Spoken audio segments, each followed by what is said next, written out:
Seguimos hablando con jóvenes y de jóvenes y nos habíamos quedado hablando de redes sociales y de, bueno, como hay mucha gente joven, más joven que vosotros, que rondáis los 30, os queda mucha vida por delante y mucha vida laboral y bueno, quién sabe, oye, a lo mejor futuro en la política, que no sé si es lo que queréis o no. Bueno, se irá viendo. Se irá viendo, ¿no? Se irá Yo viendo. nunca lo hubiera dicho y al final pues oye, he acabado vinculado también a este sector, o sea que... ¿Y por este flanco? Yo es que estoy un poco centrada en el desarrollo de mi carrera profesional, pero bueno, nunca se sabe, ¿no?, dónde puedes llegar.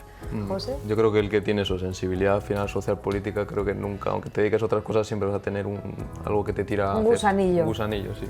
Bueno, pues les digo que estábamos hablando de los chavales jóvenes que no confían en las instituciones y aquí decían, bueno, pues lo puedo comprender, pero también quiero cambiar eso y quiero hacerlo pues desde dentro, quiero hacer que vuelvan a confiar en las instituciones. ¿Por qué la gente, bueno, la gente joven y la gente mayor, hay que decirlo, ha dejado de confiar en las instituciones? Decía Andrea, pues porque hay muchos casos de corrupción. Entre otras cosas. Entre otras cosas. Sí. A ver, yo creo que estoy de acuerdo con ella en el problema, no sé si tanto en la causa, creo que existe, o sea, esa desafección que comentabas, creo que tiene sentido, porque después de tantos casos de corrupción, tantas promesas que no se han cumplido, los jóvenes es lógico y es totalmente normal que hayan llegado a perder esa confianza en las instituciones. Pero creo que también hay otro factor clave en este tema, que es muchas veces los bulos, ¿no? Si luego hablamos de todo el tema de redes sociales y tal, es increíble y es terrible cómo todos esos bulos calan a los jóvenes, que muchas veces son discursos muy sesgados o basados en un caso residual para nada significativo, pero que están, claro, si están expuestos constantemente a este contenido, es posible que esa desafección también conlleve a una desmovilización. Y a mí me interesa que estos jóvenes sepan bueno, pues que aquí estamos y que podemos, que tenemos la capacidad de cambiar las cosas, que no nos podemos quedar en esa desidia y esa frustración que produce esa desconfianza, sino en hacer algo para cambiarlo. Más allá de las instituciones y de los partidos políticos existen muchas organizaciones, muchas plataformas en las que se puede participar y desde las que se puede cambiar las cosas desde lo local hasta lo estatal. Yo es que lo he visto como el resultado de un cóctel explosivo. Inevitable, era inevitable. O sea, perdón Ruth por desarrollarte lo que acabas de decir, ¿no? Pero hablamos de, por ejemplo, tema de instituciones, vamos a hablar, por ejemplo, la justicia. La justicia, que es una institución muy respetada históricamente en España, ¿no? Algo en lo que todos deberíamos de confiar. Ayer aparece el ministro de Justicia diciendo que el juez es imparcial porque ha dicho una cosa que a él no le gusta y que, bueno, que en instancias superiores a ver si el siguiente tribunal toca un tribunal imparcial que diga lo que al presidente del gobierno o a la mujer del presidente del gobierno le conviene. Eso hace dudar a la gente y luego, claro, esto lo juntamos con la polarización tremenda que hay en redes sociales, donde al final todo explota y todo se convierte en un debate encarnizado donde nadie puede ceder ni un centímetro en su posición porque si cedes parece que no tienes la razón, y esto hay que unirle luego pues una desafección también con algunos dirigentes políticos que te dicen una cosa, luego terminan haciendo otra. Yo siempre repito la misma frase, ¿no?, de nuestro actual presidente del gobierno, que decía que no dormiría tranquilo con Pablo Iglesias de vicepresidente del gobierno. Bueno, pues fue vicepresidente del gobierno, ¿no? Que no iba a indultar o amnistiar según qué agentes políticos, pues amnistiados e indultados.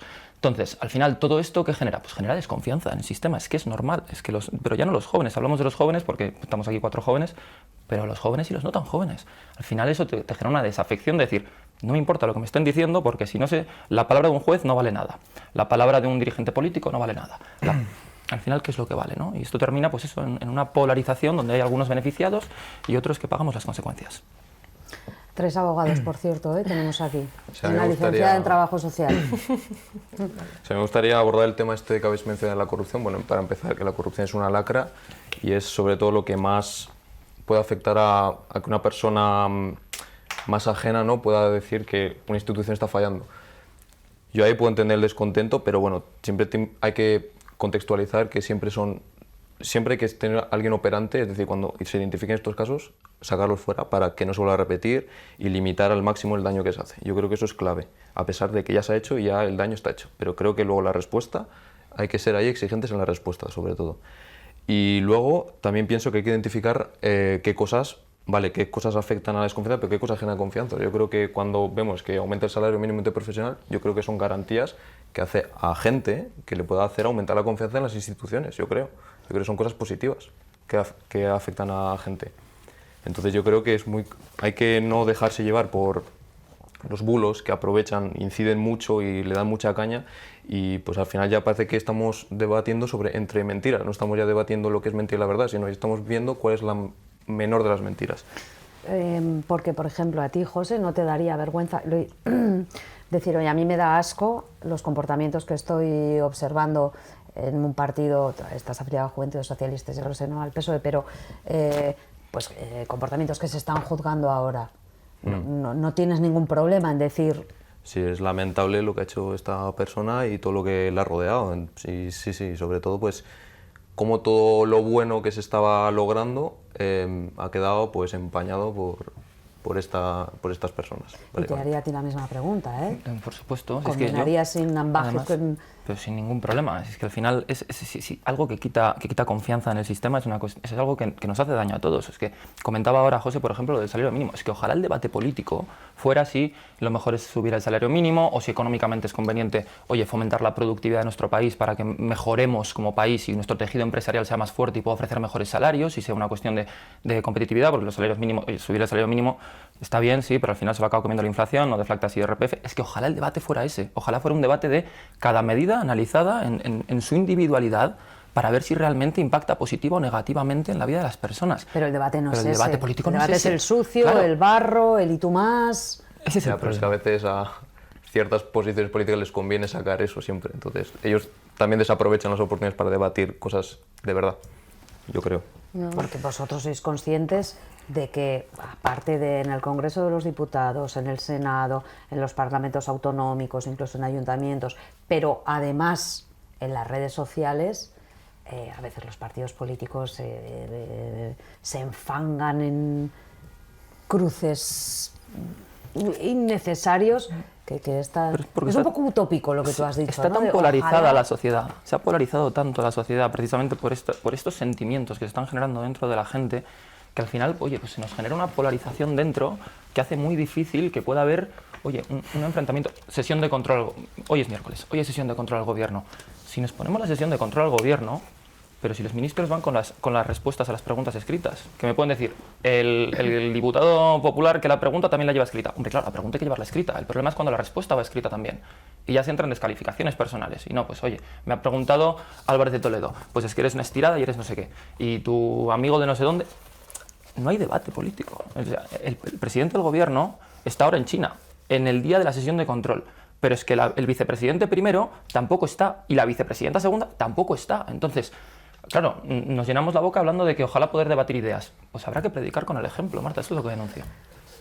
Bueno, son muchos temas un poco, ¿no?, lo que hemos hablado.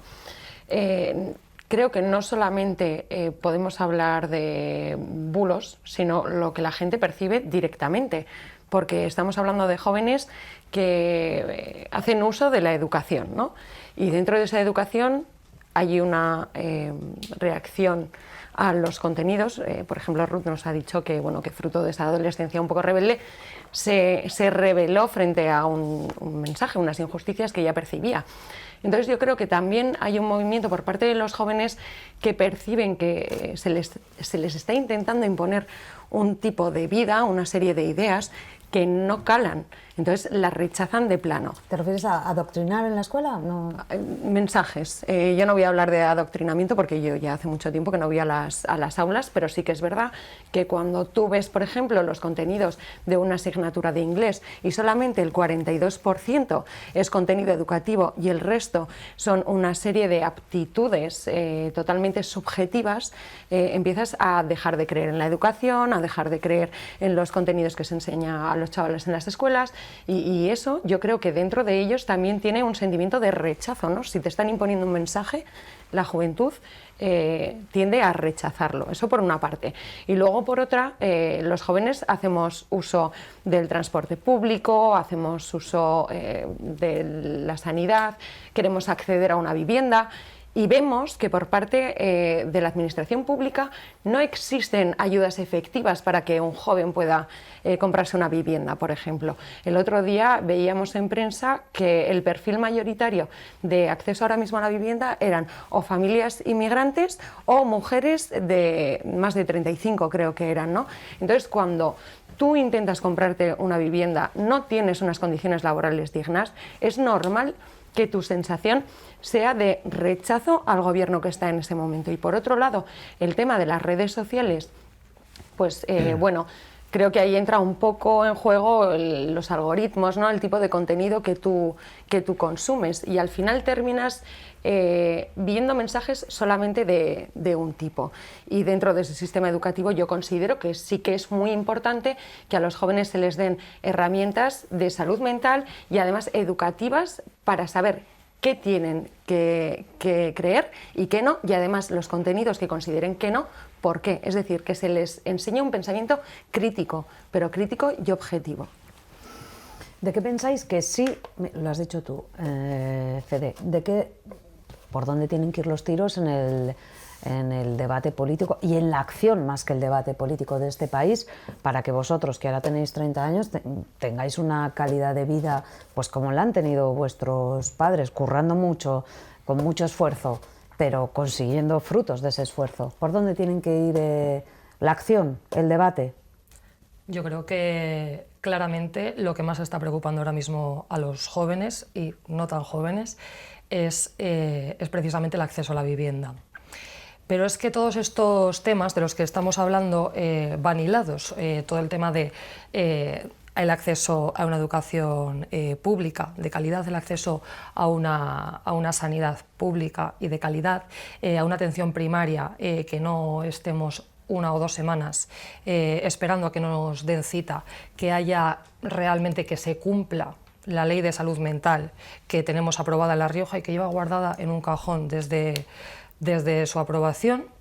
Hay muchos mecanismos para el acceso a la vivienda que no tienen por qué ser tanto ayudas a jóvenes que sí que lo necesitan, pero quiero decir, dentro de la ley de vivienda que se aprobó en 2023, establece mecanismos para que las comunidades autónomas puedan facilitar el acceso a esa vivienda, desde intervenir los alquileres, declarar zonas tensionadas por el alquiler, frenar el tema de las licencias a los pisos turísticos, establecer mecanismos de control y de vigilancia para que no se sigan gentrificando los barrios, echando a las vecinas y a los vecinos de los barrios y al final acabar con el comercio local y con todo lo que supone la vida en los barrios.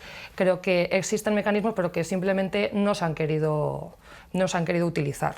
Has dicho una palabra, Ruth, intervenir, que a algunos les suena muy bien, bien, muy mal. Punta. Y a otros, Bueno, ha dicho Andrea, me ponen los pelos de punta, me suena muy mal. A ver, ¿Cuál es el mecanismo?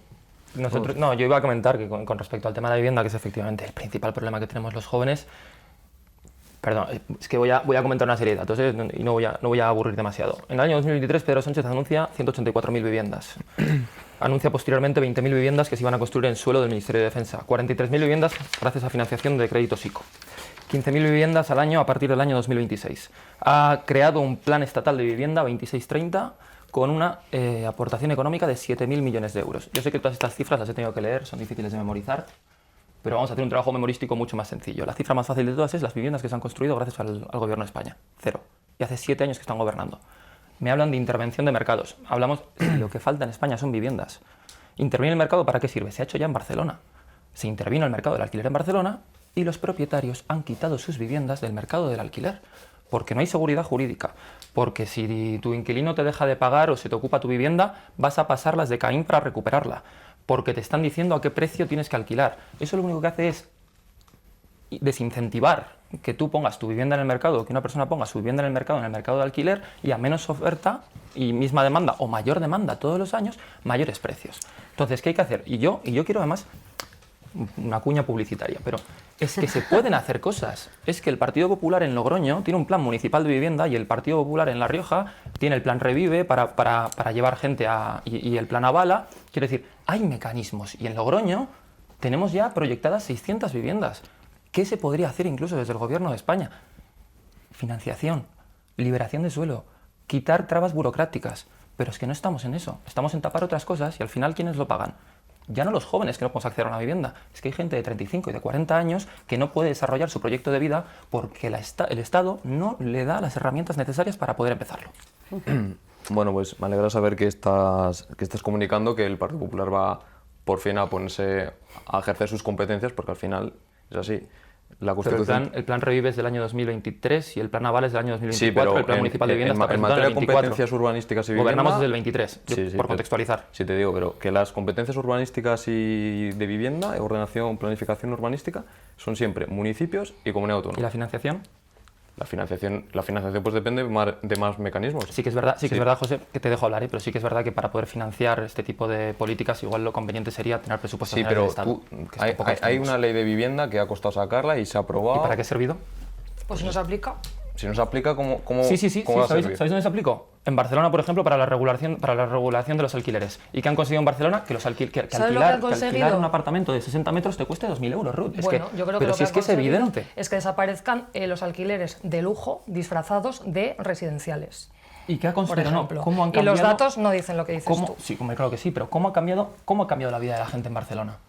¿En qué han conseguido? O sea, la aplicación de esa ley, que para mí, opinión personal y respeto a la vuestra, para mí es un desastre, la aplicación de esa ley en Barcelona lo que han conseguido es que los propietarios retiren sus viviendas del mercado del alquiler y que la gente que necesita alquilar a un precio asequible lo tenga aún más difícil porque hay menos oferta. A mí decidme, ¿en qué ha mejorado la vida de esas O sea, la personas? solución es más oferta, Más vivienda. bajan precios. Más vivienda. Construir Bueno, más pues viviendas. eso se hizo... Pero esto es, sí, esto es eso primero se de hizo ya economía, en el- o sea, si Ya, subes la sí. oferta y mantienes Ese la es el demanda, los problema, precios bajan. Ese es el problema, que es de premio de economía, con lo cual es muy simple, porque en el gobierno de Aznar ya hizo eso a finales de los 90, se construyó una cantidad enorme de pisos, más que varios países europeos juntos, más que Alemania, más que Francia, más que Italia, y el precio no hizo más que subir Es que a medida que se Pues construía. estás mezclando, además de que los precios, por supuesto, estaban un 50% más bajos que ahora, estás mezclando también la crisis de la vivienda que vivimos ahora en España con un contexto global.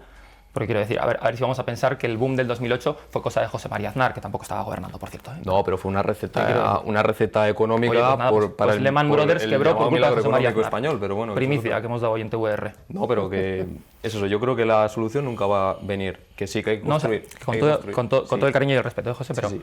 al final, si falta vivienda en España, es que si el enunciado de la pregunta te está dando la respuesta, falta vivienda en España, ¿qué hacemos? Construir. Os sé con todos los datos, pero tú ni una piensas que no. vivienda. Construir y ¿Tú luego piensas venderlas a ni una- promotoras, como, ¿Tú piensas que si se como ha construye pasado va a aquí. bajar el La promotora Con las Rutes- VPOs, la es promotora que- Rutes es la que vende. Y si queréis hablamos de las VPOs, porque No, me hablando- extrañaba que nadie sacase es el que tema, pero hablando- yo como ves que hablando estoy de- aquí Estoy aquí calladita, esperando también a que me calladita, deje digo, paso, Fede. qué raro Hablando de los bulos, que hablando de los bulos precisamente, pues fíjate lo que ha pasado con las políticas de para una administración local que está haciendo un trabajo en vivienda, pues el Partido Socialista ha visto que queda un añito y medio para las elecciones, que como el PP se presenta a las elecciones diciendo, oye, hay 400 familias en Logroño que tienen una vivienda gracias a este plan municipal, pues la verdad es que es un argumento difícil de rebatir. ¿Qué ha habido que hacer? Bueno, pues ha habido que inventarse irregularidades que no han llegado a ninguna parte, si fueron a hacer una foto incluso al defensor del pueblo. Y todo esto no ha prosperado. Y ahora de repente hoy, por cierto, tu partido, José, ha propuesto, además ya lo adelantó Conrado Escobar en el anterior pleno, que él dijo que la última fase del plan del Partido Socialista iba a ser arrogarse el mérito del plan municipal de vivienda. Bueno, pues esta mañana ha salido Luis Alonso, portavoz del PSOE de Logroño, a proponer un plan municipal de vivienda conjunto. Sí, que se ha registrado ahora el pleno municipal. Exactamente, o sea que al final, oye mira, pues Conrado fue visionario también con aquello, avisó que iba a ser el PSOE el que se iba a querer arrogar los méritos, ahora ya no hablan de irregularidades y tal, porque se ha quedado demostrado que no había ninguna irregularidad por ningún lado, la única realidad que tenemos gracias a esa intervención tan criticada por la izquierda, de forma tan irresponsable, es que hay 104 familias en Logroño que estaban inscritas en el registro de demandantes de vivienda protegida que ya tienen una vivienda. Esa es la realidad. Esto me resulta bastante curioso, este discurso que está teniendo Fede ahora. Yo le he dejado hablar, a ver hasta dónde llegaba. pero hay una realidad, y es que esa VPO fue de promoción privada con unos precios que se correspondían al mercado privado de venta de vivienda, y que los demandantes de VPO, volvemos a lo mismo, es que tienen problemas para poder acceder a la vivienda, y a mí me da igual que se le cuelgue la etiqueta de VPO a un piso que cuesta 250.000 euros si la persona que tiene que acceder a ese recurso habitacional es alguien que no tiene los ingresos suficientes como para poder comprarlo. Entonces, por una parte, tenemos a un Partido Popular que nos está diciendo que vaya maravilloso plan de vivienda municipal tenemos, y otra realidad social, que es que las personas siguen sin poder comprarse una vivienda. Independientemente de que se me vaya a decir, no, es que vamos a sacar también alquileres de protección social, vamos a sacar más promociones de vivienda, porque todos podemos pasear por Logroño y ver los carteles, vamos a sacar más promoción de VPO, que además esta va a ser gestionada por el ayuntamiento, que va a ser de promoción pública, ¿no? Y entonces el precio va a ser más barato. Pero es que sigue dando igual, es que no vamos al problema de raíz, y es la falta de poder adquisitivo, las condiciones laborales que tiene ahora mismo la gente en España, porque podemos hablar de la subida del salario mínimo interprofesional, pero no hablamos de que en comparación con el resto de países de Europa, España está a la cola de salarios.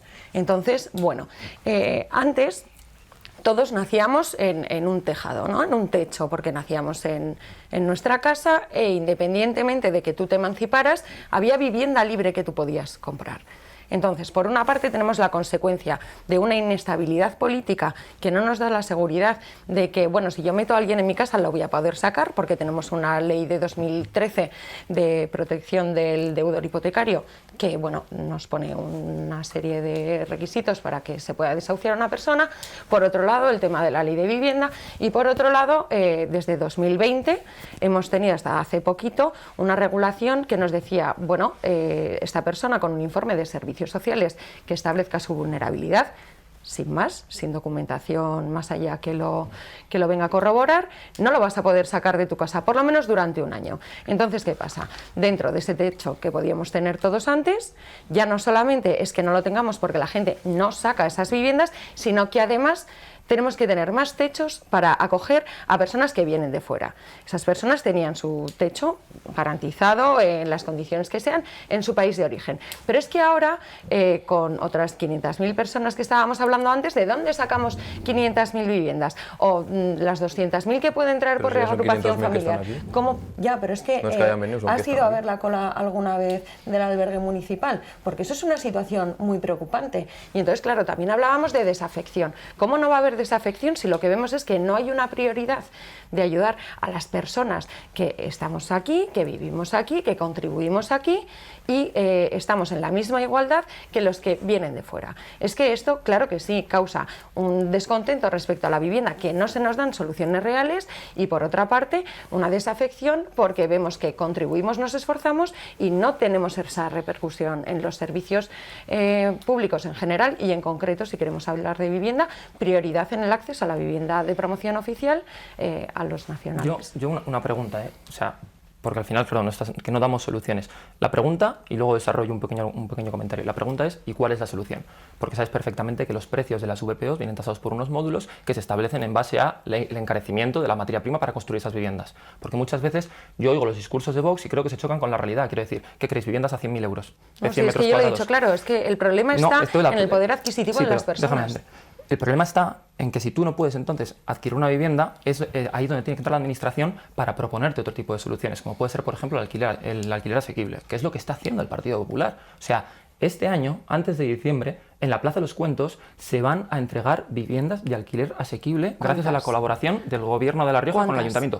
¿Cuántas, Hay Federico? 24 viviendas. 24 viviendas son 24 familias. Sí, y eso Andrea, no soluciona el problema de la vivienda es que ni en Logroño ni en La Rioja. Porque tú me quieres llevar este debate a que yo te hable de cuáles se van a entregar mañana. Hay un plan municipal de vivienda que tiene muchas más actuaciones que también incluyen el alquiler social. Hay que dar soluciones a la gente de todo tipo, para aquel que se puede comprar una vivienda porque ha ahorrado con su pareja y ha conseguido el dinero suficiente para poder acceder a una vivienda de 250.000 euros, que por cierto, en el resto de Logroño o aquí en Cascajos, aquí al lado, están sobre 400.000 euros las viviendas, quiero decir, por si crees que realmente no es una solución. Y hay que dar también, por supuesto, solución a un problema muy sensible de gente que, oye, pues yo no puedo acceder a la compra de una vivienda, necesito alquileres. Y se está trabajando en todas las vías, pero es que además fue un compromiso del Partido Popular de Logroño y de La Rioja en las elecciones del 23.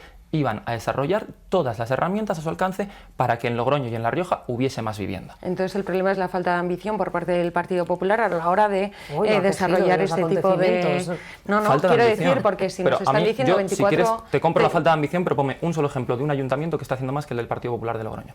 Bueno, yo creo que en la anterior tenga un plan, legislatura, un ejemplo, y fíjate que una ciudad.